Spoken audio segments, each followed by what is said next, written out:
전도서라는 이 성경은 여러분이 아시는 대로 세상의 모든 부와 영광을 가져보았던 솔로몬이 기록한 말씀 아닙니까? 그랬던 솔로몬이 전도서 11장 1절과 2절에서 다음과 같이 권면하고 있습니다. 너는 내 떡을 물 위에 던지라. 여러 날 후에 도로 찾으리라. 7에게나 8에게 나누어 줄지어다 그랬어요. 여기서 떡이라고 하는 것은 양식을 의미하는 것이죠. 혹은 물질을 상징한다고 말할 수가 있습니다. 자, 흘러가는 물에 물질을 던져버리면 어떻게 될까요? 그냥 떠내려가고 마는 것입니다. 나의 편에서 계산한다면 손해를 본 것이죠. 그런데 흐르는 강 밑에 누군가가 그 떡을 받아먹고 살게 된다면 그러면 됐다는 거예요. 그 결과 온 민족 전체가 그 떡을 같이 나눠 먹게 된다면 이게 축복이다라고 하는 것이 유대인들이 가지고 있는 가치관입니다.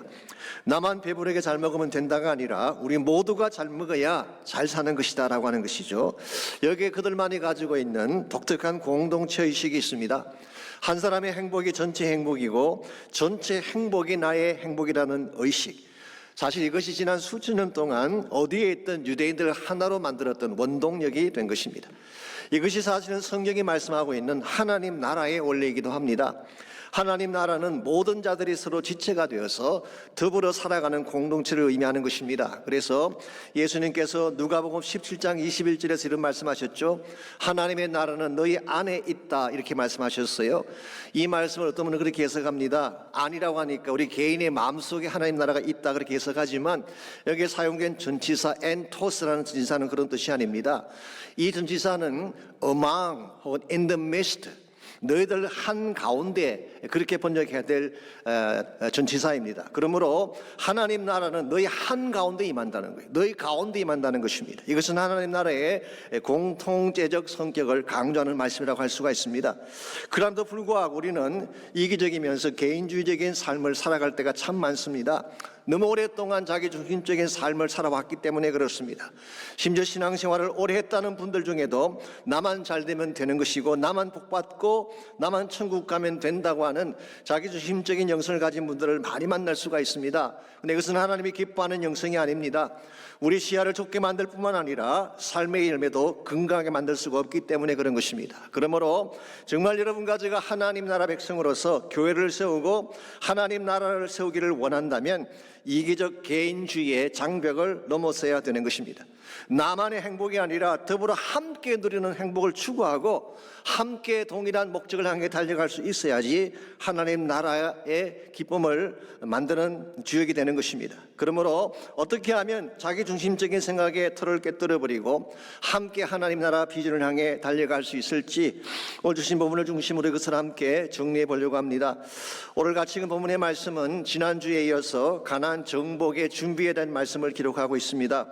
이스라엘 민족이 요단강을 건너가기 전에 먼저 확인하고 준비할 것들이 몇 가지가 있었는데 그 중에 한 가지가 지난주는 마음의 준비를 말씀드렸는데 오늘은 두 번째 시간 이 공동체에 대한 준비를 오늘 성경이 소개하고 있습니다. 11절과 12절을 보시면 여호수아는 먼저 관리들을 이스라엘 진중으로 보내서 두루다니면서 전쟁 준비를 할 것을 명령을 했죠. 양식을 준비하게 하고 사흘 안에 요단강을 건너간다고 하는 계획도 전달을 했습니다. 그리고 나서 13절을 보시면 루벤 지파와 갓 지파와 므낫세 반 지파에 대해서 이런 명령을 내리고 있습니다. 여호와의 종 모세가 너희에게 명령하여 이르기를 너희의 하나님 여호와께서 너희에게 안식을 주시며 이 땅을 너희에게 주시리라 하였나니 너희는 그 말을 기억하라 그랬어요. 여기서 여호와께서 너희에게 안식을 주셨다 그랬는데요, 여기서 안식이라는 단어는 단순히 쉰다고 하는 뜻이 아닙니다. 히브리 말 메누하라는 이 단어는 정착한다는 의미를 갖고 있습니다. 신명기 3장 16절에서 20절을 보시게 되면 모세가 루벤 지파와 갓 지파와 므낫세 반 지파에게 요단강 동편에 있는 땅을 분배해 준 사실이 기록되어 있습니다. 야셀 땅과 길르앗 땅을 그들에게 주면서 그들에게 정착하도록 허락을 해 주었죠. 쉽게 표현하면 이것입니다. 이 두 지파 반은 요단강 건너가지 않고도 요단 이편에 편하게 살 수 있는 지파들이었어요. 그랬는데 14절을 보시면 여호수아는 너희들의 처자와 가축은 모세에게 준 요단 이쪽 땅에 머물게 하지만 용사들은 무장을 하고 강을 건너가서 함께 싸우라 그렇게 명령을 내렸습니다. 자, 왜 그랬을까요? 물론 그들이 모세에게 한 약속 때문입니다. 그들이 땅을 분배받을 때에 나중에 강 건너가서 함께 싸우겠다는 약속을 한 바가 있죠. 그러나 그것 때문만은 아닙니다. 이 가나안 정복이라고 하는 과제는 이스라엘 민족 전체가 반드시 이룩해야 될 공동체적 과제였기 때문에 그런 분부를 내린 것입니다. 이것은 한 개인이나 특정 지파의 과제가 아니라 이스라엘 민족 전체가 함께 수행을 해야 되는 민족적 과제라고 하는 뜻입니다. 그러므로 온 이스라엘이 그 땅을 다 차지해야지 비로소 그들의 임무가 끝나게 되는 것입니다. 이와 같이 한 개인이 아닌 전체가 함께 움직이는 것을 우리는 흔히 연대의식이다 그렇게 부르기도 하고 결속관계라고 부르기도 합니다. 한 사람이 전체가 되고 전체가 한 사람처럼 간주되는 것을 의미하는 것이죠. 영어로는 solidarity라고 하는 단어로 표현을 합니다. 이것은 결속관계라는 뜻입니다. 성경을 보시게 되면 이 결속관계에 대한 예들이 많이 등장하고 있죠. 예를 들어서 아담 한 사람이 범죄를 했습니다. 그랬는데 인류 전체가 다 범죄한 것으로 간주를 했어요. 이게 결속관계 때문입니다. 나중에 다루겠습니다마는 아간 한 사람이 범죄를 했습니다. 그랬는데 그 범죄한 결과 온 이스라엘이 참패를 당하게 되죠. 한 사람이 당했지만 연대 책임을 지게 된 케이스죠. 신약 성경에서 사도 바울은 이것을 교회론에 적용을 했습니다. 로마서 12장에서 그는 교회를 한 몸으로 표현을 하면서 여러 지체가 있는데 한 몸이다 그렇게 설명을 했습니다. 그래서 로마서 12장 15절은 이렇게 기록합니다. 즐거워하는 자들과 함께 즐거워하고 우는 자들과 함께 울라고 했어요. 교회 공동체는 마음을 같이 하고 필링을 같이 해야 된다 그런 뜻이에요. 고린도전서 12장 26절에서도 유사한 말씀을 했습니다. 만일 한 지체가 고통을 받으면 모든 지체가 함께 고통을 받고 한 지체가 영광을 얻으면 모든 지체가 함께 즐거워하느니라. 한 형제의 즐거움이 나의 즐거움이 되고 한 형제의 아픔이 나의 아픔이 되는 삶, 이것을 교회 공동체라고 표현한 것입니다. 여러분 가정의 이 사실을 바로 인식을 해야지 하나님이 기뻐하는 건강한 삶을 추구할 수가 있는데, 오늘 이 시대에는 이와 같은 이 함께감에 대한 의식이 별로 없어요. 공동체 의식에 대한 생각이 별로 없습니다. 나만 잘 되면 된다, 나만 잘 살면 된다고 하는 이기주의가 팽배한 시대를 살아가고 있습니다. 이와 같은 이기주의적 사상은 사회를 무너뜨리게 되고 공동체 정신을 훼손하게 되는 것입니다. 다른 집 아들은 다 군대 가야 되지만 나의 아들은 안 가도 괜찮다고 생각한다든가, 다른 사람들은 나 망해도 나의 비즈니스만 잘 되면 된다라고 하는 생각, 이것을 이룩하기 위해서 편법을 사용하고 불공정한 일을 저지르게 된다면 그런 사회나 국가가 긍응할 수가 있겠습니까? 근데 참 더 심각한 문제가 하나 있습니다. 이것은 사회적인 차원에서만 다룰 문제가 아니라 신앙세계에도 동일한 인식이 많이 파고들어와 있다는 사실이에요. 나만 복받고 천국 가면 된다고 하는 영적 개인주의가 얼마나 많이 있습니까? 우리 교회만 부흥하면 되고 다른 교회는 그렇지 않아도 상관없다고 생각하는 잘못된 인식들이 많이 있지 않습니까? 이와 같은 인식들을 깨뜨리지 아니하면 복음의 문이 열릴 수가 없어요. 하나님의 나라가 이루어질 수가 없는 것입니다. 이런 측면에서 우리가 어떻게 하면 이기적 개인주의적인 차원의 영성을 깨뜨리고 함께 하나님 나라 꿈을 이루어갈 수 있을지, 오늘 본문을 보시게 되면 루벤 지파, 갓 지파, 므낫세 반 지파의 모습을 통해서 함께 꿈을 향해 달리는 데 필요한 몇 가지 요소가 오늘 본문에 소개가 되어 있습니다. 먼저 첫 번째로 비전을 향해 함께 달리려면 전체적 안목이 필요합니다. 눈앞의 것만 보는 것이 아니라 또 부분적인 것만 보는 것이 아니라 그림의 전체를 보는 안목을 의미하는 것입니다. 11절 말씀 다시 보시게 되면요, 여호수아가 백성들의 대표들을 각 진영으로 보내면서 이 전쟁의 명분을 소개하는데 이렇게 전쟁의 명분을 소개하고 있습니다. 이 요단을 건너 너희 하나님 여호와께서 너에게 주사 차지하게 하시는 땅을 차지하기 위하여 들어갈 것임이니라 그랬어요. 여기 보게 되면 그들이 정복해야 될 땅은 그냥 땅이 아니죠. 하나님이 주신 그 땅, the land, 그 땅이에요. 하나님이 지목하신 땅을 말합니다. 그게는 하나님의 계획이 있고 하나님의 비전이 서려 있는 땅, 바로 그 땅을 정복해야 된다고 말씀하고 있는 거예요. 그런데 구체적인 내용을 소개해드리자면요, 창세기 13장 14절에서 16절을 보시면은 다음과 같은 말씀이 나옵니다. 이것은 이스라엘 민족이 형성되기 훨씬 전에 그의 조상 아브라함에게 하나님이 주셨던 비전의 내용을 담고 있습니다. 창세기 13장 14절에서 16절입니다. 롯이 아브라함을 떠난 후에 여호와께서 아브라함에게 이르시되 너는 눈을 들어 너희 있는 곳에서 북쪽과 남쪽 그리고 동쪽과 서쪽을 바라보라. 보이는 땅을 내가 너와 내 자손에게 주리니 영원히 이르리라. 내가 내 자손이 땅에 티끌 같게 하리니 사람이 땅에 티끌을 능히 셀 수 있을진데 내 자손도 세리라. 그렇게 말씀하셨어요. 14절을 보시게 되면 하나님이 비전을 주시는 시점이 나오는데요, 그 시점이 롯이 아브라함을 떠난 후라고 했습니다. 여러분 잘 아시는 바대로 롯은 아브라함의 조카였죠. 그랬음에도 불구하고 이 둘 사이에 갈등이 많이 있었습니다. 왜냐하면 둘 다 목축을 하는 사람들이기 때문에 서로 좋은 땅을 차지하기 위해서 싸우게 된 것입니다. 그러다 보니까 목자들이 계속 다툼을 벌이는 것입니다. 이 한국 드라마에도 많이 나오고 있습니다만 가족 간의 재산으로 말미암은 분쟁, 이거 참 보기 흉하지 않습니까? 이와 같은 문제가 생겼을 때 누가 양보를 하게 되나요? 아브라함이 양보를 했습니다. 내가 먼저 선택을 해라. 너가 왼쪽을 택하면 내가 오른쪽을 택하고 너가 오른쪽을 택하면 내가 왼쪽을 택한다. 그렇게 해서 그 선택권을 조카에게 먼저 주었어요. 왜 그랬을까요? 나이를 봐도 아브라함이 더 많고 학리를 따져도 아브라함이 더 높을 텐데 왜 아브라함이 양보를 했을까요? 이 눈앞의 작은 이익 때문에 다투는 것이 옳지 않다고 보았기 때문에. 저는 이와 같은 것이 성수이라고 생각을 합니다. 그래서 롯이 먼저 선택권을 갖고 땅을 택했는데 그 땅이 얼마나 비옥하고 아름다웠는지 성경은 이렇게 묘사하고 있습니다. 여호와의 동산과 같고 애굽 땅 같았다 그랬어요. 굉장히 비옥하고 아름다웠다 그런 뜻입니다. 그런데 그 땅이 결과적으로 어떤 땅이었나요? 소돔과 고모라 땅이었습니다. 쉽게 표현하면 롯에게는 안목이 없었어요. 눈앞의 이익만 생각했지 장차를 볼 수 있는 눈이 없었던 것입니다. 그런데 이 롯이 떠난 후에 하나님이 비로소 아브라함에게 진짜를 보여주시고 진짜를 주셨다는 뜻이에요. 여러분, 우리가 진짜 하나님의 축복을 받기를 원하면요, 나의 롯을 떠나보내야 돼요. 나의 작은 이익을 내려놓아야지 그때 비로소 하나님이 주시는 비전이 보이는 것입니다. 그래서 하나님께서 눈을 들어서 동서남북을 바라보라. 보이는 모든 땅을 너와 내 자손에게 주겠다. 그리고 나서 16절에서 굉장히 위대한 말씀을 주시죠. 내가 내 자손이 땅에 티끌같이 같게 하리니 사람이 땅에 티끌을 능히 셀 수 있을진데 내 자손도 세게 되리라. 이 말은 엄청나게 많은 숫자의 후손들을 주겠다는 뜻입니다. 이게 소위 말하는 아브라함의 비전이고 하나님이 아브라함과 맺으신 언약의 내용이죠. 자, 그렇다면 이 비전의 궁극적 성취가 어떻게 이루어지나요? 예수님을 통해서 장차 하나님 나라가 이루어짐으로써 성취가 되는 것입니다. 어떤 분들은 이 말씀을 이스라엘 혹은 유대인들에 대한 적용으로 해석하기도 하지만 여러분 아시는 대로 유대인들이 땅에 티끌만큼 많았던 적은 없습니다.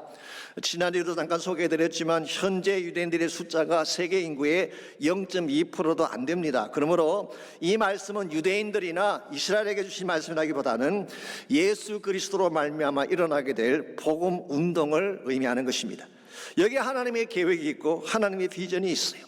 여러분과 제가 바른 신앙생활을 하려면 이와 같이 하나님이 그리고 계시는 큰 그림을 보아야지, 나라고 하는 작은 차원에서 나의 이익만 따지게 되면 주님이 그리는 큰 픽처를 놓치게 되는 것입니다. 그러므로 나를 넘어서서 주님이 준비하시는 비전을 볼 수 있을 때에 여러분의 인생이 바른 쪽으로 나아갈 수가 있게 되는 것입니다. 데이빗 플랫이라고 하는 분이 계시죠. 저희 교단의 국제성계부 총재를 지낸 분이시고 저희 교회 헌당 예배 때 축하 영상도 보내주셨던 그런 분이기도 합니다만은 사실 이분은 굉장히 유명한 분입니다. 뉴욕 타임즈가 설정한 베스트셀러에 그의 책이 수달 동안 올랐던 그런 분이죠. 레디컬이라는 책을 쓰신 분입니다. 레디컬. 그 책 읽어보신 분들은 아시겠지만 제목 그대로 책의 내용이 굉장히 레디컬해요. 오죽하면 표지에 이런 말이 나왔겠습니까? 편안하게 신앙생활 하려는 사람은 이 책을 읽지 않기를 권한다. 그렇게 되어 있어요. 저도 그 책을 여러 차례 보았는데요, 크리스천 삶의 핵심을 찌르는 말씀이 참 많은데 데이빗 플랫이 그 책에서 이런 말을 했습니다. 하나님이 나를 사랑하신다. 이 말은 참 좋아 보이지만 기독교의 핵심은 아니다. 그런 이야기를 하셨어요. God loves me. 이거보다 더 좋은 말이 어디 있어요? 칼 바르트 같은 사람은 그 말이 성경 전체의 요약이다까지 말을 했는데, 근데 데이빗 플랫은 참 듣기는 멋지게 보이지만 이게 성경이 말하는 기독교의 핵심은 아닌 것 같다, 그렇게 자신의 의견을 밝히고 있어요. 만일 그것이 기독교의 중심 메시지라면 결국 기독교가 지향하는 목적이 내가 되고 만다는 거예요. 예를 들어서 예배도 나의 취향에 맞는 예배를 드리게 되고, 설교도 나의 취향에 맞는 설교를 해야 듣게 되고, 찬양도 나의 취향에 맞는 찬양이라고 부르게 된다면 과연 이것을 건강하다고 말할 수가 있을까요? 그렇게 말할 수 없습니다. 여러분, 기독교 신앙의 중심은 내가 아니라 하나님이에요. 하나님이 기뻐하시는 예배가 바른 예배예요. 하나님을 높이는 찬양이 바른 찬양이에요. 하나님 말씀을 선포하는 것이 좋은 설교입니다. 내가 듣고 싶은 것, 내가 원하는 것, 나 중심적인 삶으로 가게 되면 신앙의 본질을 놓치게 되는 것입니다. 그러므로 참된 예수의 제자라면 하나님이 나를 사랑하신다로 끝나서는 안 된다는 거예요. 그 말 뒤에 이와 같은 말이 이어져야 됩니다. 하나님이 나를 사랑하신다, 그러므로 나를 통해 온 세상에 그분을 알리기를 원하신다. 여기까지 가야지 하나님의 꿈을 이루는 바른 제자가 된다는 것입니다. 실제로 그 책에 이런 형제의 간증이 나옵니다. 제프라고 하는 형제인데요, 큰 기업체에 들어가서 초고속 승진을 한 형제입니다. 최고 경영자가 되어서 좋은 집을 구입하고 좋은 차를 구입하고 바닷가에 별장도 구입을 해서 그야말로 모든 사람들이 부러워할 수 있는 성공자가 됐어요. 무엇보다 이 사람은 착실한 크리스찬이었습니다. 7살 때부터 교회를 다녔다고 하니까 얼마나 반듯하게 살아왔는지 짐작할 수 있지 않겠습니까? 그럼에도 불구하고 이 제프는 한 번도 다른 사람의 아픔에 대해서 생각해 본 적이 없었다고 합니다. 왜냐하면 그것은 그들의 아픔이지 나와는 상관이 없다고 생각했기 때문이죠. 그랬던 제프가 어느 날 사업차 혼두라스라는 나라를 방문하게 됩니다. 이 중남미 중미에 있는 아주 가난한 나라죠, 혼두라스. 그 나라의 수도가 테구시갈파라는 곳인데요, 그곳을 방문하는 중에 그곳에 쓰레기 매립장을 지나가게 됩니다. 근데 그 매립장을 보니까 산더미처럼 쌓이는 쓰레기더미 속에 움막을 짓고 사는 사람들이 많이 있었어요. 남자들, 여자들, 어린아이들이 폐기물을 뒤지면서 먹을 것을 찾고 있는 장면이 보였어요. 이걸 보면서 아니, 쓰레기더미 속에서 자식을 키우다니 이런 비참한 가정이 어디 있는가 탄식을 했는데요, 그런데 그는 거기서 더 비참한 현실 하나를 목격하게 됩니다. 만석이 다 된 여인 한 사람이 그 쓰레기더미 속에서 아기를 낳으려고 하는 장면을 본 거예요. 그 순간 제프는 문자 그대로 그 자리에 풀썩 주저앉고 말았어요. 너무나 큰 충격을 받았기 때문입니다. 그때 그의 마음속에 또렷하게 들려오는 하나님의 음성이 있었습니다. 제프, you see? 보았느냐 제프야? 세상엔 이런 것도 있단다. 내가 너에게 준 선물들을 가지고 넌 지금 무엇을 하고 있니? 너의 영향력, 너의 지도력, 너의 재산이 너만을 위한 것이냐라고 하는 음성이 들려왔습니다. 이 음성 앞에 그는 그 자리에서 무릎을 꿇고 회개기도가 시작이 됐어요. 그리고 난생 처음으로 자신의 가슴 속에 사랑이 없다는 사실을 깨닫고 하나님 앞에 재헌신하게 됩니다. 하나님이 자기가 하는 사업보다 훨씬 더 큰 비즈니스를 갖고 계신다는 걸 알게 됐어요. 하나님의 비즈니스가 뭐예요? 그게 킹덤 비즈니스예요. 그래서 그는 여전히 자신의 사업도 하고 계속 직장생활을 하고 있긴 합니다만은 삶의 목적이 완전히 바뀌어지게 되어서 그때부터 선교단체를 세우게 되고, 그는 매년 전염병으로 죽어가고 있는 수천만의 사람들에게 우물을 파서 섬기는 사역을 하면서 살고 있다고 했습니다. 저는 이와 같은 것이 참된 비저너리의 삶이라고 생각합니다. 여러분이 정말 하나님의 나라 위에 쓰임받기를 원한다면 좁은 안목을 벗어나야 돼요. 나의 틀을 깨뜨려야 되는 것입니다. 나만 잘 되면 된다가 아니라 온 열방이 주께로 돌아올 수 있도록 기도해야 돼요. 우리 교회만 부흥하면 되는 것이 아니라 모든 하나님의 교회가 다 부흥할 수 있도록 기도해야지 하나님 나라 비전을 이룰 수가 있는 것입니다. 이런 면에서 우리가 진짜 하나님의 꿈을 향하여 함께 나가기를 원한다면 나 중심적인 안목이 아니라 하나님 중심적인 안목, 더 큰 비전을 볼 수 있는 안목이 있어야지 하나님 나라를 이룰 수가 있는 것입니다. 두 번째로 비전을 향해 함께 달려가려면 이타적 헌신이 필요합니다. 이타적이라는 말의 반대말이 이기적이 되겠죠. 영어로 표현하면 unselfish. 나의 모든 것들을 비워내고 그리고 아무런 사심 없이 헌신할 때에 우리 함께 동력하며 하나님 나라를 이룰 수 있다, 그런 뜻입니다. 오늘 본문에서 여호수아가 루벤, 갓, 므낫세 반지파들에게 준 명령을 다시 보시기 바랍니다. 이걸 보시게 되면요, 이 명령은 자신의 기득권을 내려놓지 않으면 수행할 수 없는 명령이었어요. 먼저 14절 하반부를 다시 보시면 너희 모든 용사들은 무장하고 너희 형제보다 앞서 건너가라 그래서 앞서 건너가라. 함께 가는 정도가 아닙니다. 앞서 건너가라는 것입니다. 여러분, 전쟁터에서 앞서가는 것은 위험한 일입니다. 죽을 확률이 가장 높은 것이 선봉에 서는 거예요. 그런데 앞서 건너가라 그렇게 말씀하셨어요. 뿐만 아니라 15절을 보시면 너희 형제도 안식하며, 즉 다른 지파들이 다 정착할 때까지, 그들도 너희 하나님 여호와께서 주시는 땅을 차지할 때까지 너희들은 계속해서 전쟁하고 전쟁한 후에, 그들이 정착한 후에야 해 돋는 이곳으로 돌아와서 너희들의 땅을 차지하라 그렇게 말씀하셨어요. 쉽게 말하면 이런 말입니다. 맨 먼저 땅을 분배받았지만 실제로 땅을 차지하는 것은 맨 나중에 하라, 그런 뜻이에요. 이렇게 한다고 해서 그들에게 돌아올 반대급부나 혜택이 있을까요? 없습니다. 자기들에게 돌아올 이익은 아무것도 없는데 자기들의 모든 기득권을 다 내려놓고 먼저 앞장서서 전쟁을 해야 되고, 전쟁이 다 끝난 후에 그들이 다 땅을 차지한 후에 돌아오라는 이 명령이 여러분 생각에는 합당해 보입니까? 좀 그렇지 않잖아요. 그럼에도 불구하고 이 두 지파반은 그것을 억셉트했어요. 그리고 그것을 억셉트한 것이 결과적으로 가나안 정복이라는 위대한 꿈을 이루는 데에 그 두 지파반이 쓰임받게 된 이유이기도 합니다. 여러분과 제가 하나님 나라 일을 하려면요, 나의 기득권을 내려놓아야 돼요. 내가 먼저 땅을 차지하겠다고 하는 소유에 대한 기득권을 내려놓아야 돼요. 나만 안전하면 된다고 하는 이 안전의 기득권을 내려놓아야 되는 것입니다. 나만 축복받으면 된다고 하는 복의 기득권을 내려놓을 때 주님의 뜻이 성취되게 되는 거예요. 나의 것을 다 챙기면서, 나의 이익을 다 챙기면서 어떻게 하나님 나라가 이루어질 수가 있겠습니까? 여러분, 이 사회는 물론 그렇지 않죠. 우리가 사는 이 사회는 이익사회이기 때문에 계산을 따라 인간관계도 맺고 사람들을 만나기도 합니다. 물론 우리가 사람을 만나든지 관계를 맺을 때에 따지지 않고 만날 수는 없겠죠. 그러나 만일 여러분이 모든 관계를 계산 따라 한다면 이건 문제가 되는 것입니다.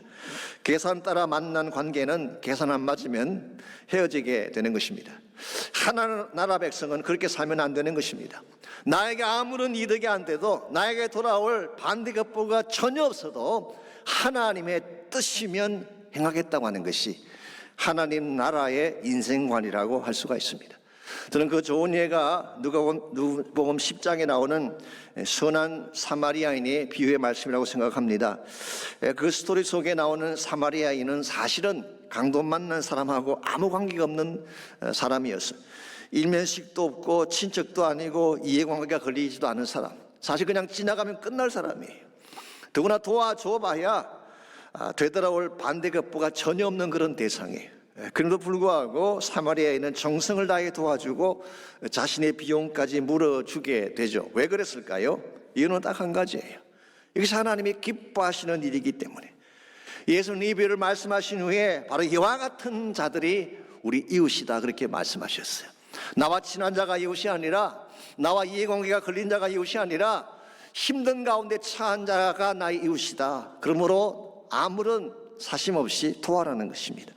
여러분과 제가 진실로 정말 사심 없이, 반대급부에 대한 기대 없이, 아무 조건 없이 섬기고 돕기 시작한다면은 여러분과 저 때문에 하나님 나라가 펼쳐지게 되는 거예요. 수많은 자들이 주께로 돌아오게 되고 하나님의 계획들이 성취되게 되는 것입니다. 이런 면에서 우리가 하나님 나라의 비전을 위해 함께 달리기를 원한다면 1차적으로는 큰 그림을 봐야 돼요. 눈앞의 것만 보고 작은 이익에 매달리면 안 됩니다. 영원한 가치를 봐야 돼요. 하나님 나라라는 빅피처를 봐야 되는 것입니다.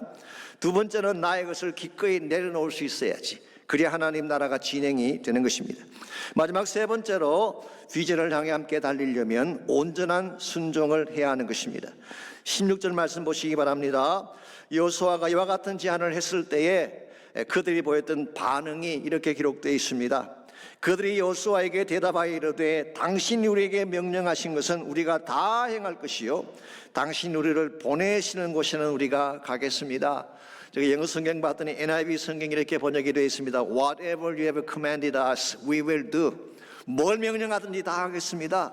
Wherever you send us, 당신이 나를 어디로 보내든지 we will go.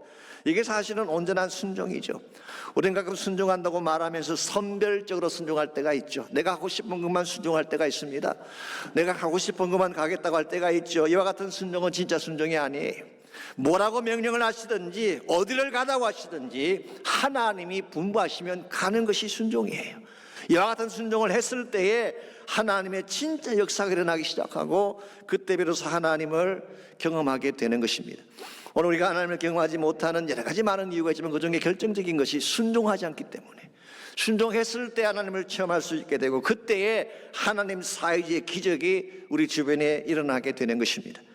요한복음 2장에 보시게 되면 우리가 잘 아는 예수님께서 물로 포도주 만든 기적이 기록되어 있죠. 자, 그 사건의 주인공은 누구일까요? 당연히 예수님이 주인공입니다. 왜냐하니까 그 기적이 끝났을 때에 예수님을 제자들이 믿게 되었더라. 즉 예수님의 신성을 보여주는 첫 번째 표적이었기 때문에 그 스토리의 주인공은 당연히 예수님이죠. 자, 그렇다면 조연은 누구일까요? 조연은 마리아가 아닌가 생각합니다. 예수님께 포도주가 떨어진 사실도 알린 사람이 마리아였고 또 하인들을 불러다가 지시를 내린 것도 마리아였습니다. 그러므로 꼭 미나리에 나오는 윤여정이 아니라도 충분히 이 조연상을 받을 수 있는 가능성이 있는 사람이 마리아가 아닌가 생각합니다. 자, 그런데 이 스토리 가운데에 전혀 이름도 나오지 않고 존재가치도 없어 보이는 엑스트라가 있어요. 그들이 누구일까요? 하인들입니다. 성경은 그들의 이름을 기록하고 있지 않습니다. 또 하인의 신분이기 때문에 maybe 잔치 석상에 앉지도 못했을 거예요. 엑스트라였어요. 그럼에도 불구하고 여러분 이 기적에서 결정적 역할을 한 자가 누군지 아십니까? 주님의 항아리에 직접 물을 채웠던 하인들이었어요. 예수님께서 물 항아리를 가져와서 물을 붓게 했습니다. 아구까지 채우라고 했을 때에 다 채웠어요. Filled up to the brim. 아구까지 꽉 채웠어요. 그 다음에 떠서 연회장에 갖다 주라 그랬을 때에 이 하인들은 어떤 질문도 하지 않았습니다. 아니 분명히 우리가 물을 채웠는데 갖다 주라는 게 말이 됩니까? 연회장의 경이라고 치시면 어떡하라고 그러십니까? 묻거나 따질 법도 한데 한마디 질문 없이 그냥 가라니 갔어요. 그 결과 기적이 일어난 것입니다. 물이 포도주로 변하는 기적이 일어났어요. 성경이 이렇게 기록합니다. 이 기적에 대한 이유를 다른 사람들은 다 몰랐는데 오직 누구만 알았다고 했나요? 물떠온 하인들은 알더라. 이게 무슨 뜻일까요? 순종한 사람만이 하나님을 경험할 수 있다는 뜻이에요. 여러분이 순종했을 때 신앙의 비밀을 갖게 되는 것입니다. 사람들이 이해할 수 없는 기적들을 경험하게 되는 거예요. 이런 측면에서 기독교 신앙은 설명만으로 충분하지 않습니다. 신학을 공부하고 성경 공부한다고 해서 충분한 게 아니라 순종했을 때 비로소 하나님을 알게 되는 거예요. 그전까지는 신앙이라고 말을 하지만 이론에 불과한 것입니다. 교리에 불과한 것입니다. 그러나 순종했을 때에 하나님을 알게 되고 그때 우리 삶 속에 하나님 사이의 기적들이 일어난 것을 볼 수 있게 되는 것입니다. 이런 면에서 여러분의 삶 가운데 진정한 차원의 기적이 일어나기를 원한다면 순종하시기 바랍니다. 가라면 가는 거예요. 서라면 서는 것입니다. 기도하라면 기도하는 거예요. 그때 하나님이 일하기 시작하는 것입니다. 허리 문제가 생기면요 머리로 계산하고 머리로 따지려고 하는데 인생의 문제는 머리로 풀지 못하는 문제가 더 많습니다. 말씀에 순종할 때 문제가 떠나가는 것이죠. 질병이 찾아왔을 때 두려워한다고 해서 질병이 떠나갈까요? 아닙니다. 말씀 붙잡고 기도할 때 하나님이 고쳐주시는 거예요.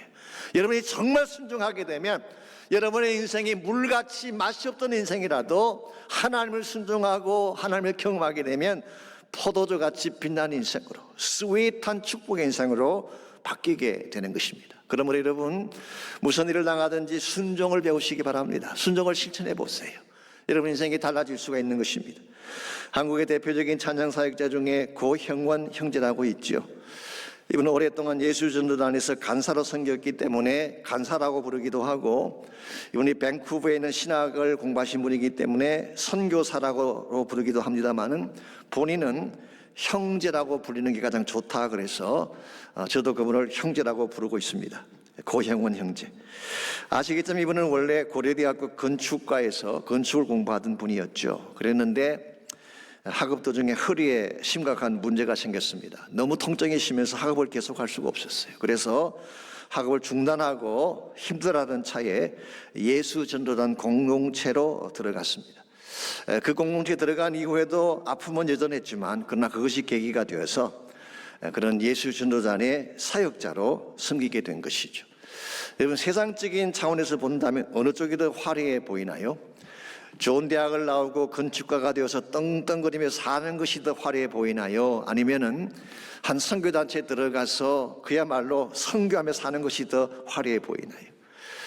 세상적인 사람들은 선자를 더 선호할지 모르겠지만 고영원 형제는 이렇게 고백을 했습니다. 그때 자신에게 주어진 통증이야말로 하나님이 자기를 축복하기 위한 터닝 포인트가 되었다. 진짜 가치 있는 것이 무엇인지를 깨닫게 해주었고 자신의 생애를 거기에 바칠 수 있었기 때문에 감사하다는 말씀을 하셨어요. 이번에 한 번은 인도네시아에 DTS를 인도하기 위해서, YM에서는 DTS라고 그러잖아요. 스텝으로서 DTS를 인도하기 위해서 참석한 적이 있었는데요.